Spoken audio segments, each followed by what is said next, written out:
2008, nous avons mené une réhabilitation importante des 310 logements et se posait à nous la question d'investir ce local commun résidentiel qui est au rez-de-chaussée de notre immeuble ici, qui vivait mal, qui était un local qui était convoité par les jeunes qui étaient un petit peu en déshérence. Ces jeunes m'avaient sollicité car ils avaient entendu parler de Saïd sur Lormont et de ses activités de boxe éducative et de son bon réseau. J'ai contacté Saïd donc fin 2008 et début 2009 et la symbiose s'est faite très rapidement car c'est un vrai altruiste, comme je les aime moi. Et voilà, c'était le point de départ de toute cette aventure-là.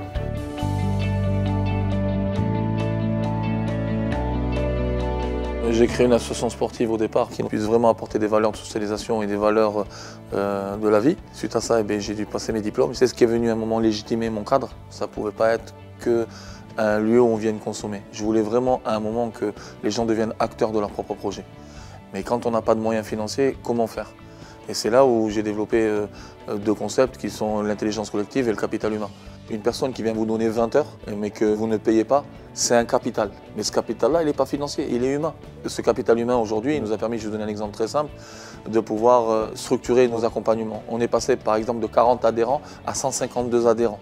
Pourquoi? Parce qu'on est passé d'un éducateur sportif qui était moi à 16 éducateurs sportifs. C'est Majid, éducateur sportif chez nous, qui me donne 20 heures de son temps. C'est Magali qui est là, qui me donne 8 heures de son temps. C'est Jamel qui est là et qui me donne 10 heures de son temps. C'est Christophe qui est là, qui me donne 15 heures de leur temps. Ce temps-là, on va le générer en sport, on va le générer en accompagnement scolaire, on va le générer sur de l'accueil. Ce qui me paraît important, c'est d'inscrire dans le temps l'ensemble de cette dynamique. Et donc pour nous, il était vraiment nécessaire de donner les moyens à une association de s'installer et de pouvoir déployer toute une série d'actions. Tout seul, je ne peux rien faire. On a besoin d'être deux à un moment pour avancer et pour pouvoir travailler.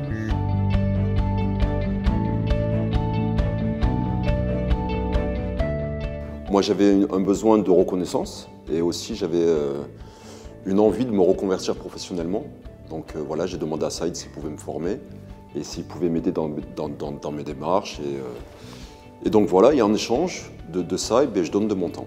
Au fur et à mesure, j'ai passé des diplômes et puis j'ai pu m'investir dans l'asso auprès des jeunes, des personnes handicapées, de pouvoir les aider aussi et les faire évoluer dans leurs projets à eux et par là même d'évoluer moi aussi dans mon projet. Si chacun donne de son temps et de son investissement, ça permet aussi de faire évoluer les choses et faire évoluer les autres jeunes qui, à leur tour, donneront de leur temps et de leur investissement.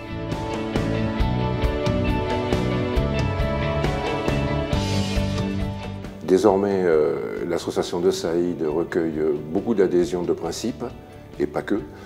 Il y a maintenant un petit réseau de citoyens acteurs qui fonctionne, de citoyens consultants qui sont là pour donner des ressources de connaissances, des bases de connaissances.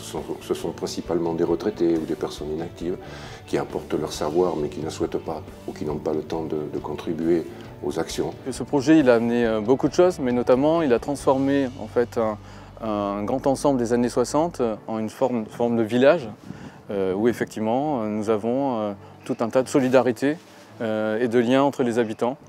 Et c'est aussi Saïd Saïdani qui est extrêmement moteur dans toute cette dynamique que le bailleur soutient à 100%. Dans cette démarche d'innovation sociale, c'est ça, c'est de remettre l'humain et la relation humaine au cœur de nos activités. Donc ça veut dire faire sortir les équipes, mais faire sortir aussi les habitants. Et là, le fait d'intervenir avec des associations qui ont un vrai métier de médiation, de mise en commun, je crois que ça nous permet d'être encore plus forts sur nos métiers de base. On a un retour très favorable. Beaucoup de petits problèmes se sont réglés.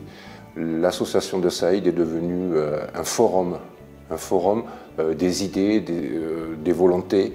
Et c'est devenu aussi un point de rencontre pour les personnes esselées qui trouvent là du réconfort, qui trouvent un accueil chaleureux et qui se distraient à voir cette animation. Et donc aujourd'hui, on a vraiment un changement d'ambiance dans cette résidence qui se fait progressivement. Donc ça a démarré en 2009, il y a eu toute une série d'actions qui ont été faites donc, il y a 3 ans. Ombre et Lumière qui intervient et donc aujourd'hui l'idée c'est d'étoffer et d'aller encore plus loin.